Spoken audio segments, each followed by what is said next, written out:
Hello class 12th। Good morning बच्चों। आज हम अपने हिंदी की पाठ्यपुस्तक के गद्य खंड से प्रोफेसर जी सुंदर रेड्डी द्वारा लिखित भाषा और आधुनिकता नामक पाठ का अध्ययन करेंगे।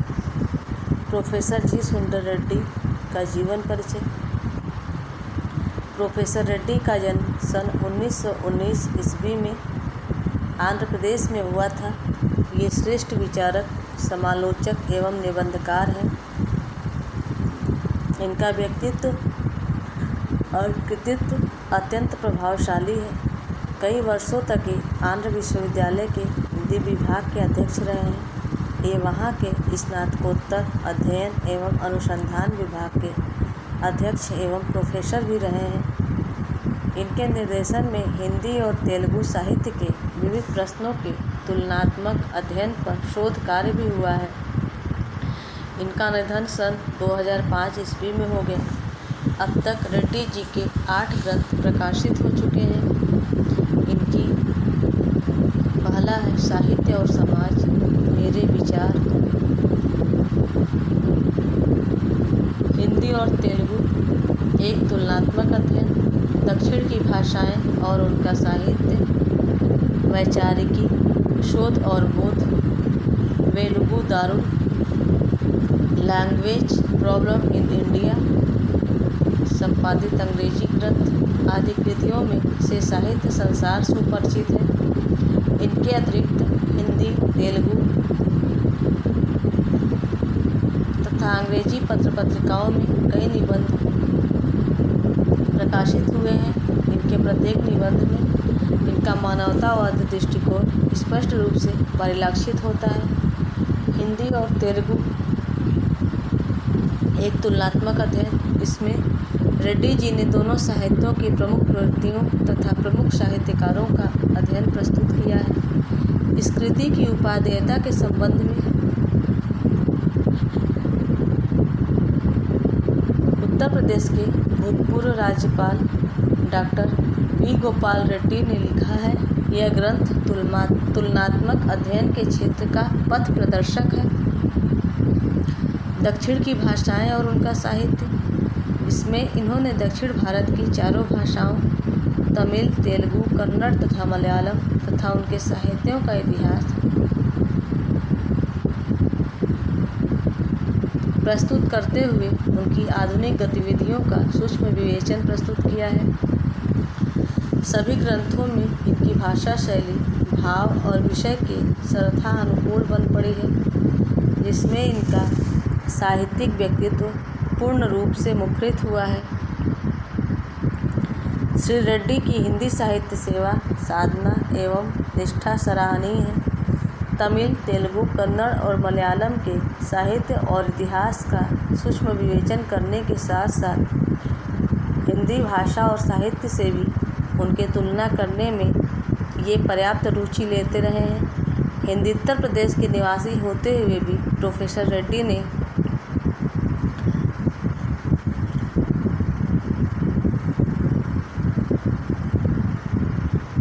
हिंदी भाषा पर अच्छा अधिकार प्राप्त कर लिया है।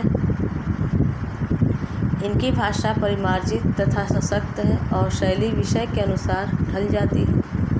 भाषा को संपन्न बनाने के लिए इन्होंने अपनी भाषा में संस्कृत के तत्सम शब्दों के साथ साथ उर्दू, फारसी एवं अंग्रेजी भाषा के शब्दों का प्रयोग भी किया है। इनकी शैली के विवेचनात्मक, गवेषणात्मक, प्रश्नात्मक, आलोचनात्मक आदि रूप दिखाई पड़ते हैं। कठिन से कठिन विषय को सरल एवं सुबोध ढंग से प्रस्तुत करना इनकी अपनी विशेषता है। प्रोफेसर रेड्डी से हिंदी साहित्य को बड़ी आशाएं रही हैं। भाषा की समस्याओं पर विद्वानों ने बहुत लिखा है, परंतु भाषा और आधुनिकता पर विशेष रूप से नहीं लिखा गया। विद्वान लेखक ने वैज्ञानिक दृष्टि से भाषा और आधुनिकता पर विचार किया है। भाषा परिवर्तनशील होती है। इसका इतना ही अर्थ है कि भाषा में नए भाव, नए शब्द, नए मुहावरे तथा लोकोक्तियाँ, नई रीतियाँ सदैव आती आती रहती हैं। इन सब का प्रयोग ही भाषा को व्यावहारिकता प्रदान करता हुआ भाषा में आधुनिकता लाता है।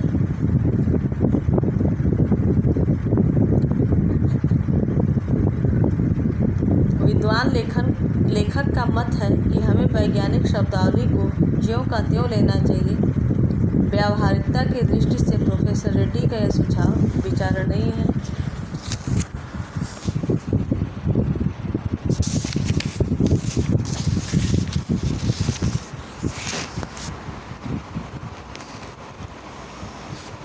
भाषा और आधुनिकता निबंध प्रोफेसर जी सुंदर रेड्डी द्वारा लिखित एक विचार प्रधान निबंध है। इस निबंध में लेखक ने भाषा और आधुनिकता पर वैज्ञानिक दृष्टि से विचार किया है। साथ ही भाषा को आधुनिकता प्रदान करने वाले कुछ व्यावहारिक सुझाव भी दिए हैं।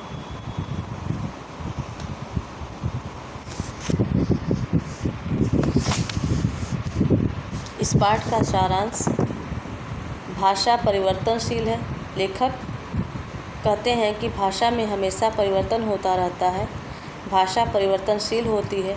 परिवर्तनशील होने का अभिप्राय यह है कि भाषा में नए भाव, नए शब्द, नए मुहावरे एवं लोकोक्तियाँ, नई शैलियाँ निरंतर आती रहती हैं। यह परिवर्तनशीलता ही भाषा में नवीनता का संचार करती है और जहाँ नवीनता है वहीं सुंदरता है। भाषा समृद्ध तभी होती है जब उसमें नवीनता तथा आधुनिकता का पर्याप्त समावेश हो। कूपमंडूकता भाषा के लिए विनाशकारी है। भाषा जिस दिन स्थिर हो गई उस दिन से उसमें क्षय आरंभ हो जाएगा। वह नए विचारों एवं भावनाओं को वहन करने में असमर्थ होने लगेगी और अंततः नष्ट हो जाएगी। भाषा संस्कृति का अभिन्न अंग है। संस्कृति का संबंध परंपरा से होने पर भी वह गतिशील एवं परिवर्तनशील होती है। उसकी गति का संबंध विज्ञान की प्रगति से भी है। नित्य होने वाले नए नए वैज्ञानिक आविष्कार अंततः संस्कृति को प्रभावित ही नहीं करते बल्कि उसे परिवर्तित भी करते हैं। इन वैज्ञानिक आविष्कारों के फलस्वरूप जो नई सांस्कृतिक हलचल उत्पन्न होती है उसे शाब्दिक रूप देने के लिए भाषा में परिवर्तन आवश्यक हो जाता है, क्योंकि भाषा का परंपरागत प्रयोग उसे अभिव्यक्त करने में पर्याप्त सक्षम नहीं होता। भाषा को युग अनुकूल बनाने के लिए किसी व्यक्ति विशेष या समूह का प्रयत्न होना चाहिए। हालांकि भाषा की गति स्वाभाविक होने के कारण वह किसी प्रयत्न विशेष की अपेक्षा नहीं रखती, लेकिन प्रयत्न विशेष के कारण परिवर्तन की गति तीव्र अवश्य हो जाती है। भाषा की साधारण इकाई शब्द है। शब्द के अभाव में भाषा का कोई अस्तित्व नहीं है। भाषा शब्दों के स्तर पर विकास करती है। हम दैनिक व्यवहार में अनेक शब्दों का प्रयोग करते हैं जो अंग्रेजी, उर्दू, अरबी, फारसी आदि विदेशी भाषाओं के होते हैं। साहित्य में इन शब्दों का प्रयोग किया जाता है तो उन्हें भाषा की मूल प्रकृति के अनुरूप साहित्यिक शुद्धता प्रदान करनी पड़ती है। भाषा के नवीनीकरण या शुद्धिकरण का आशय यह नहीं है कि हम दूसरी भाषा से आए प्रत्येक शब्द में परिवर्तन करने का प्रयास करें। यदि कोई विदेशी भाषा का शब्द अपना भाव संप्रेषण करने में सक्षम है तो उसमें परिवर्तन करने का प्रयास करना उचित नहीं है।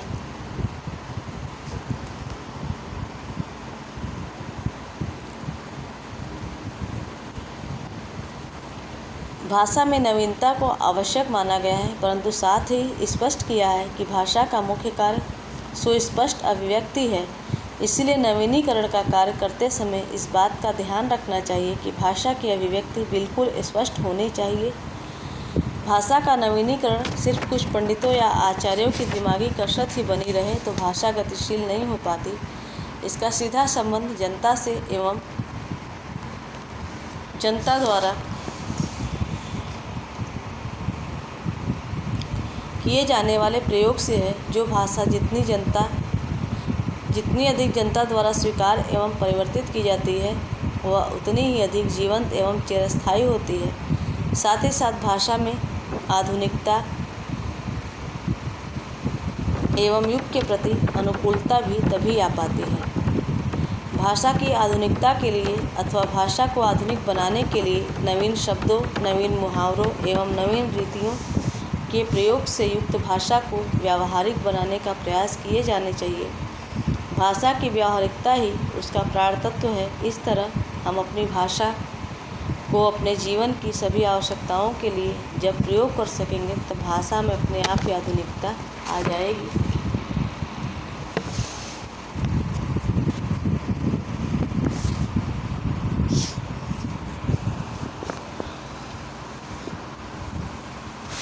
किसी भी क्षेत्र में रमणीयता लाने के लिए नित्य नूतनता की आवश्यकता होती है। इसी को दृष्टि में रखकर ही माघ ने कहा होगा, छड़े छड़े यन्न वतामुपैति तदैव रूपम। रमणीयता और नित्य नूतनता अन्योन्याश्रित है। रमणीयता के अभाव में कोई भी चीज़ मान्य नहीं होती। नित्य नूतनता किसी भी सर्जक की मौलिक उपलब्धि की प्रामाणिकता सूचित करती है और उसकी अनुपस्थिति में कोई भी चीज़ वस्तुतः जनता व समाज के द्वारा स्वीकार्य नहीं होती। सड़ी गली मान्यताओं से जकड़ा हुआ समाज जैसे जैसे आगे बढ़ पाता है वैसे ही पुरानी रीतियों और शैलियों की परंपरागत लीक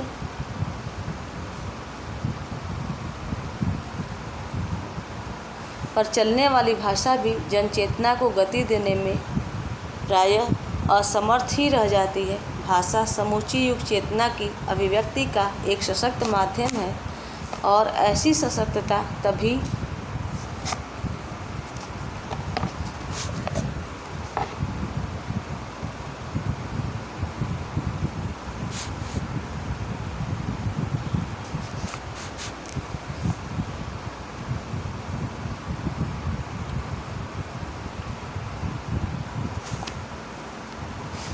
अर्जित कर सकती है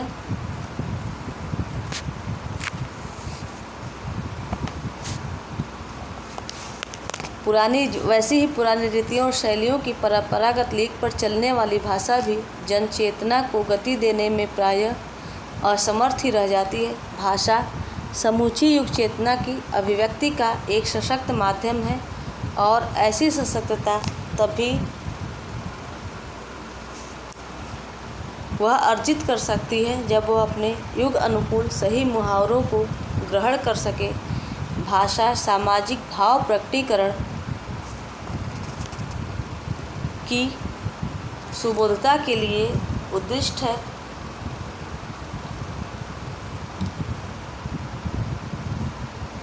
इसके अतिरिक्त उसकी जरूरत भी सोची नहीं जाती। इस उपयोगिता की सार्थकता समसामयिकी सामाजिक चेतना में प्राप्त अनेक प्रकार की संश्लिष्टताओं की दुरूहता का परिहार करने में ही निहित है। कभी कभी अन्य संस्कृतियों के प्रभाव से और अन्य जातियों के संसर्ग से भाषा में नए शब्दों का प्रवेश होता है और इन शब्दों के सही पर्यायवाची शब्द अपनी भाषा में न प्राप्त हो तो उसे वैसे ही अपनी भाषा में स्वीकार करने में किसी भी भाषाभाषी को आपत्ति नहीं होनी चाहिए। यही भाषा की आधुनिकता है।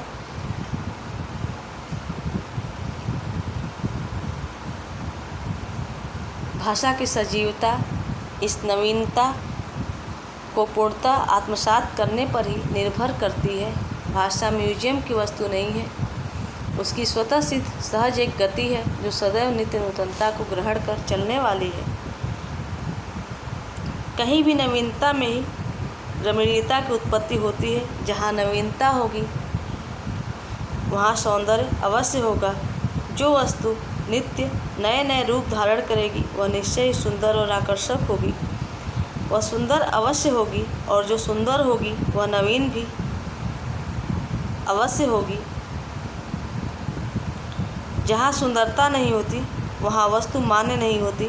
इसी प्रकार जहाँ किसी कलाकार की रचना में नवीनता होती है वह मौलिक उपलब्धि मानी जाती है, किंतु जहाँ नवीनता नहीं होती वहाँ जनता और समाज उसे स्वीकार नहीं करता, उसे सम्मान नहीं मिलता।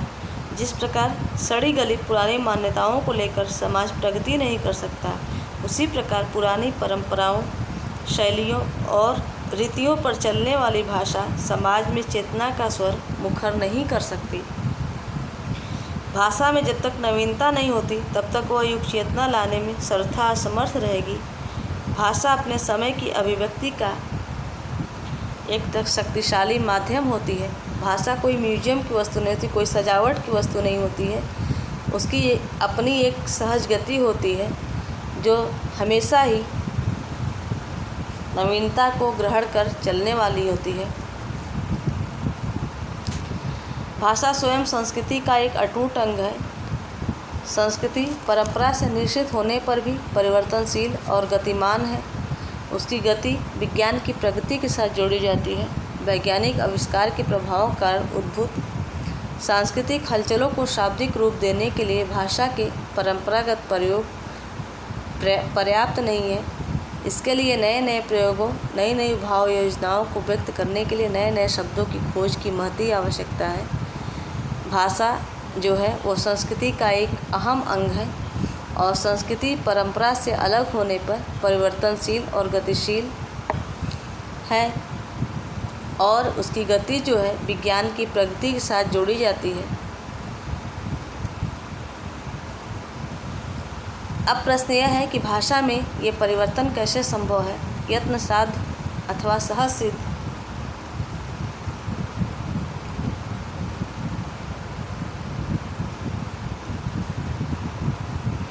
यत्न साध से तात्पर्य यह है कि भाषा को युगानुकूल बनाने के पीछे किसी व्यक्ति विशेष अथवा व्यक्ति समूह का प्रयत्न होना चाहिए। सहज सिद्ध से आशय इतना है कि भाषा की यह गति स्वाभाविक होने के कारण यह किसी प्रयत्न विशेष से अपेक्षा नहीं रखती है। यदि उपलब्ध भाषा वैज्ञानिक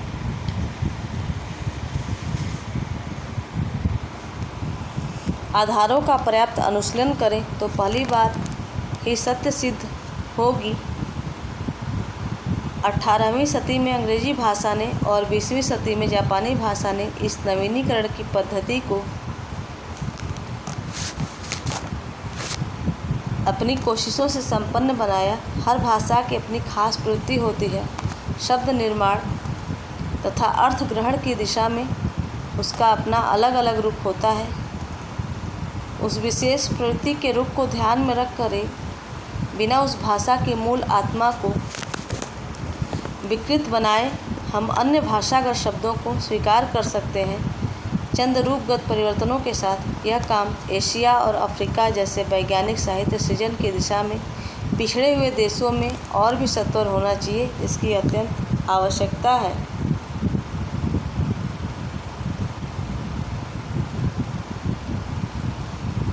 भिन्न भिन्न क्षेत्रों की अलग अलग भाषा और संस्कृति होती है। किसी भी स्थान की भाषा और संस्कृति में अभिन्न संबंध होता है।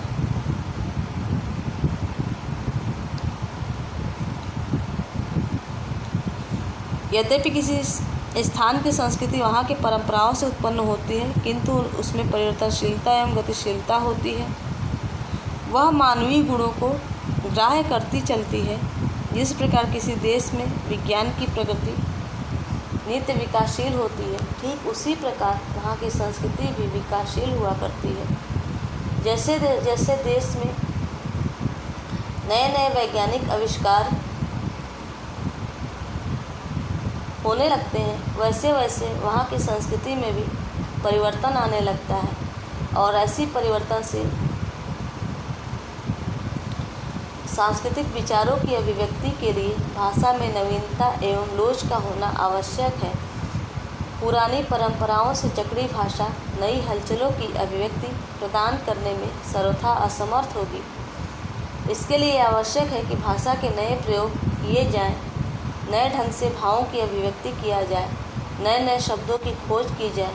प्रचलित अनुकूल शब्द चाहे वे किसी भाषा के क्यों न हों, उन्हें ग्रहण कर लिया जाए।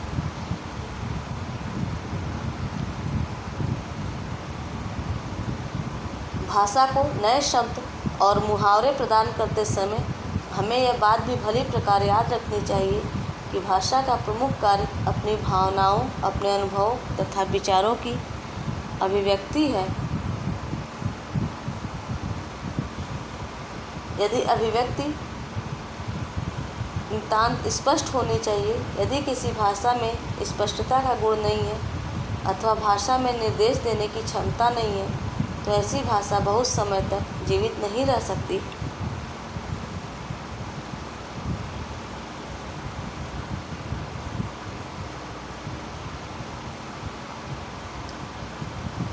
अपनी बात कहने के लिए हम आवश्यकतानुसार नए शब्द और मुहावरे बनाते हैं। नए शब्दों की रचना करते समय हमें अपने हठ और आग्रह को छोड़कर इस बात पर विचार करना चाहिए कि शब्द की मूल आत्मा क्या है। इसी के साथ उसके प्रयोग की सार्थकता पर भी गंभीरता से विचार किया जाना चाहिए।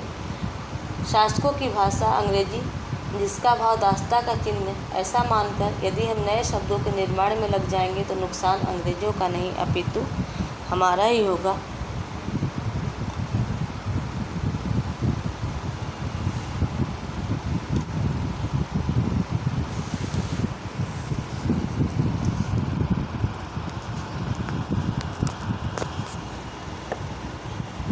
अब प्रश्न यह है कि कौन इस साहित्यिक शुद्धिकरण का जिम्मा अपने ऊपर ले सकते हैं। हिंदी भाषा के नवीनीकरण के लिए भारत सरकार ने अब तक काफ़ी प्रयत्न किया है। इसके लिए सन 1950 में शास्त्रीय एवं तकनीकी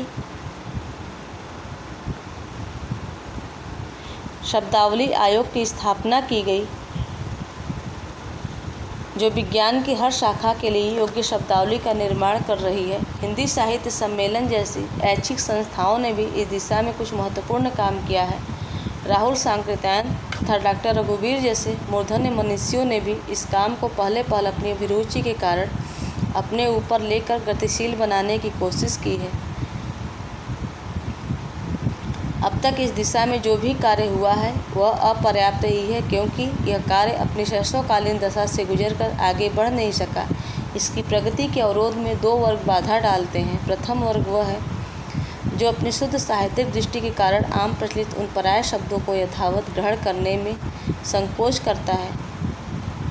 दूसरा वर्ग वह है जो अपने विषय के पारंगत होने पर भी साहित्यिक एवं भाषा वैज्ञानिक पृष्ठभूमि के अभाव में उन प्रयुक्त विदेशी शब्दों को मनमाने ढंग से विकृत कर अपनी मातृभाषा में थोपना चाहता है।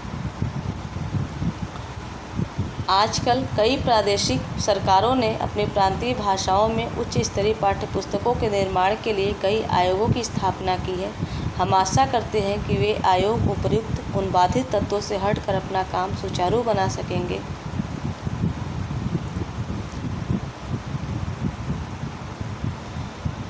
विज्ञान की प्रगति के कारण नई चीज़ों का निरंतर आविष्कार होता रहता है। जब कभी नया आविष्कार होता है तो उसे एक नई संज्ञा दी जाती है। जिस देश में उसकी सृष्टि की जाती है वह देश उस आविष्कार के नामकरण के लिए नया शब्द बनाता है। वही शब्द प्रायः अन्य देशों में बिना परिवर्तन के वैसे ही प्रयुक्त किया जाता है। यदि हर देश उस चीज़ के लिए अपना अपना नाम देता रहेगा तो उस चीज़ को समझने में ही दिक्कत होगी। जैसे रेडियो, टेलीविज़न, स्पुतनिक, प्रायः सभी भाषाओं के लिए इनके लिए एक ही शब्द प्रयुक्त है। और एक उदाहरण देखिए, सीढ़ी लगाना। ऊपर चढ़ने के लिए अनादिकाल से भारत में एक ही साधन मौजूद था, सीढ़ी।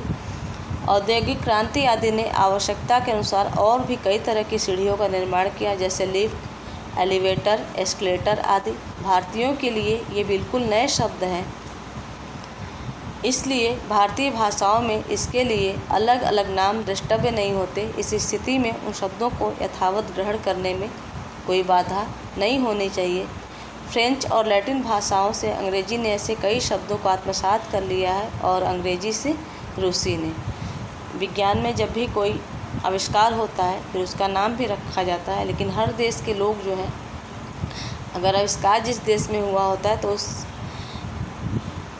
उसके लिए जो शब्द बनता है, और हर जगह जो है उन शब्दों को बिना किसी परिवर्तन के ही वैसे ही आत्मसात कर लिया जाता है। लेकिन हर लोग जो है अगर अपना नाम देते रहें तो इस चीज़ को समझने में बहुत ही दिक्कत होती है। जैसे रेडियो को हम रेडियो के बदले अगर और कुछ कहेंगे, टेलीविज़न को टीवी कुछ और कहेंगे, तो इसमें बहुत दिक्कत हो जाएगी। और सीढ़ी लगाना, जैसे कि हमारे यहाँ सीढ़ी है, लेकिन आज औद्योगिक क्रांति ने कई, जैसे लिफ्ट, एलिवेटर, सीढ़ी लगाने का मतलब ये होता है कि हमको ऊपर जाना है। वैसे लिफ्ट, एलिवेटर, एस्केलेटर जो कि आजकल की सीढ़ियाँ हैं, और अगर हम इनके लिए नए शब्द यूज करें तो हम उनको ढूंढते ही रह जाएंगे। लेकिन ऐसे शब्दों को यथावत जो है हमें ग्रहण कर लेना चाहिए। कभी कभी एक ही भाव के लिए उसके द्वारा ही उसके और अन्य पहलुओं तथा स्तर साफ व्यक्त करने होते हैं। उस स्थिति में अपनी भाषा में ही उपस्थित विभिन्न पर्यायवाची शब्दों का सूक्ष्म भेदों के साथ प्रयोग करना पड़ता है। जैसे उष्ण एक भाव है। जब किसी वस्तु की उष्णता के बारे में कहना हो तो हम ऊष्मा कहते हैं, और परिणाम के संदर्भ में उसी को हम ताप कहते हैं। वस्तुतः अपनी मूल भाषा में उष्ण, ऊष्मा, ताप, उनमें उतना अंतर नहीं है जितना आप समझा जाता है। पहले अभ्यास में कमी के कारण जो शब्द कुछ कटु या विपरीत से प्रतीत होते थे, वही कालांतर में मामूली शब्द बनकर स्वप्रचलित हो जाते हैं। नवीनीकरण कितना ही प्रशस्त कार्य क्यों न हुआ हो, उस प्रक्रिया में यह भूलना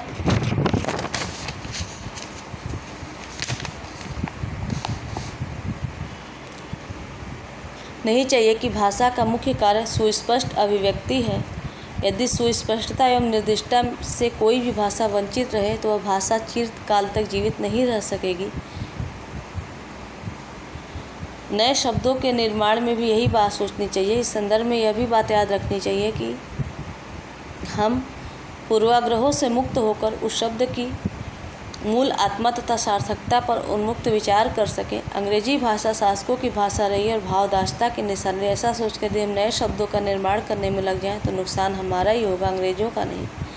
उर्दू में प्रयुक्त अरबी और फारसी के शब्दों को जो इस्लाम धर्म को ज्ञापित करने वाले हिंदी वाले त्यागना आरंभ कर, तो हिंदी भाषा सच भाषा न रहकर एकदम बनावटी रहेगी।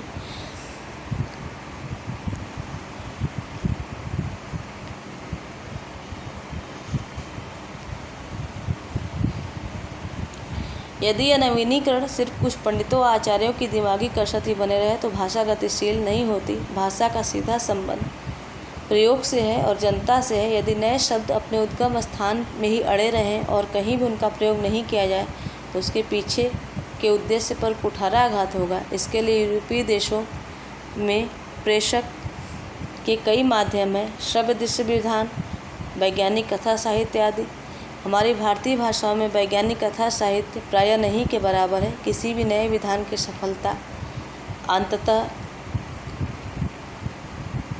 जनता की सम्मति व असम्मति के आधार पर निर्भर करती है और जनता में इस चेतना को उजागर करने का उत्तरदायित्व शिक्षित समुदाय एवं सरकार का होना चाहिए। भाषा में आधुनिकता लाने के लिए व्यावहारिक भाषा के स्वरूप का मानकीकरण करने के साथ साथ लिपि संबंधी सुधार भी आवश्यक है। भाषा के प्रयोग और उपयोग के साथ इन समस्याओं का समाधान जुड़ा हुआ है।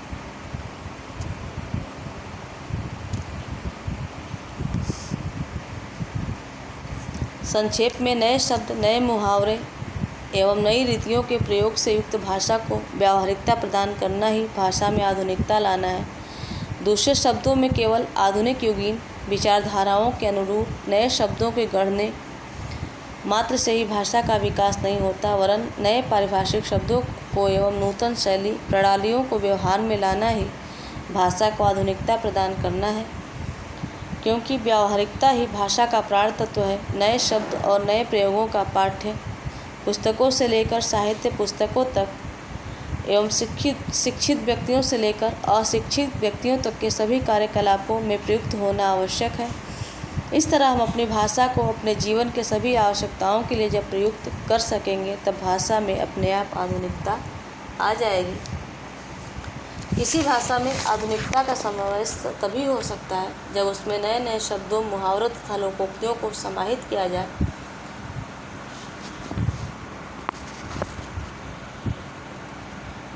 इन बातों के समावेश से भाषा व्यावहारिक हो जाती है और किसी भाषा को ऐसा होना ही उसकी आधुनिकता है। नए शब्दों के समावेश से यह तात्पर्य कदापि नहीं है कि आधुनिक विचारधारा के अनुरूप हम नए शब्द गढ़ लें। शब्दों को गढ़ने से भाषा में आधुनिकता नहीं आती, वरन वह और अधिक क्लिष्ट हो जाती है। भाषा में आधुनिकता तो तभी आ सकती है जब हम उसमें नए पारिभाषिक शब्दों को समाहित करें और भाषा की व्यावहारिकता में वृद्धि करने वाली नवीन शैलियों को खोजें तथा उनका भाषा में स्वाभाविक रूप से प्रयोग करें।